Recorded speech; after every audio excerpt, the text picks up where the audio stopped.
Hello everyone, this is Ted with OAXRAY, and today we're going to go over the power of your item SKU, what you can put there, how you can store vendor information, and even your buy price. So right here I'm on the adding an items page for Amazon. So I'm ready to add my item for Amazon. Most people quickly go, they click new condition or whatever the condition. They put their price in and then they hit save and they're ready to go. Most people skip over the seller SKU. The seller SKU is really important and it can be used in a lot of ways to save you time and to actually make you more money. I was actually speaking with someone about this today. The simplest way that this can be used is if you're selling items and let's say you have 50 books lined up and you list all your books and you use the regular SKU that's generated. Whenever those labels print out, the FBA labels print out, they're going to print out in any order. Generally, it's going to be in alphabetical or numerical order. But since the items are randomly generated, the SKUs are randomly generated, they will not print out in an order that allows you to label one item after the other in the order that you listed the item. Now, one way to solve this is to simply add in 0001 for your first item and just go 0002, 0003, and all the way up until you finish your shipment. You can also put in the date at the end of this so that we know what date the item was shipped. So here we'll add in 2016. And if you always add the seller SKU in ascending order, that means whenever you print your labels, they will also come out in ascending order. So that's one of the simplest ways to use the seller SKU. Also, I like to do the same thing, but add in different pieces of information. Let's say I have an item and it comes from Walmart.com. I can add in WAL, and then I know that that supplier is Walmart, or TAR for Target, or whatever the supplier's name. If you have wholesalers, you can also put in your wholesale information here so that whenever this item runs out of stock, you already know what wholesaler to go to.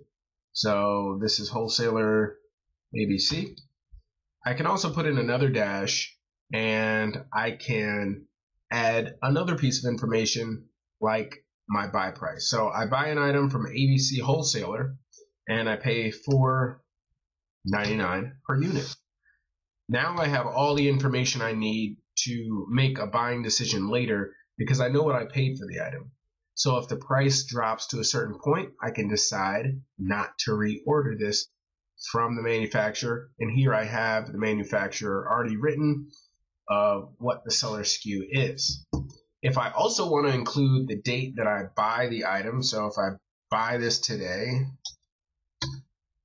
21.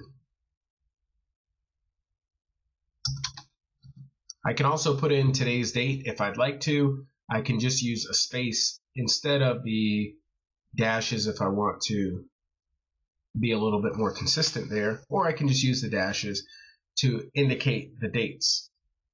I can also put in any other kind of information that I need. It looks like you can put in, I think it's 30 characters here, but Amazon is going to actually let you know right here how many characters you have left. The number here, which is the buy cost that I put in for $4.99, that also helps you whenever you go to reprice this item. Whenever you look at this item in your inventory, if you see that you paid $4.99 for it, you kind of have a threshold for how low you can go in pricing and still make a profit on this item. There's also 3 more pieces of information that we can put here that will be helpful to you. First one is location.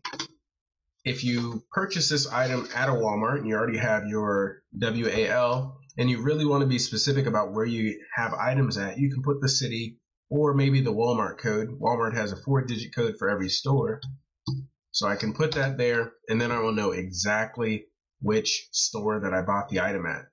We also have this code for warehouse or shelf number. If you're selling items merchant fulfilled, you could put shelf 51502 so that you know which shelf this item is on and you can pick it easier. Finally, we have product identifiers. Most wholesalers, most stores have their own private product identifier where you can look into their system by using the code and find the item even easier. I know this is true for Walmart and Target. So Walmart or Target, they will have their own special identifier, and we'll just make something up here. And that way, when you go onto the website the next time, whenever you go into your wholesale website the next time, you can type in that product identifier and find the item quickly. If you have another way to use the SKU field, put that in the comments below. Thank you guys very much. Have a great day and make some money using OAXRAY. Please like and subscribe, and if you have a question about Amazon, put a comment down below and I'll make a video about it as soon as I can.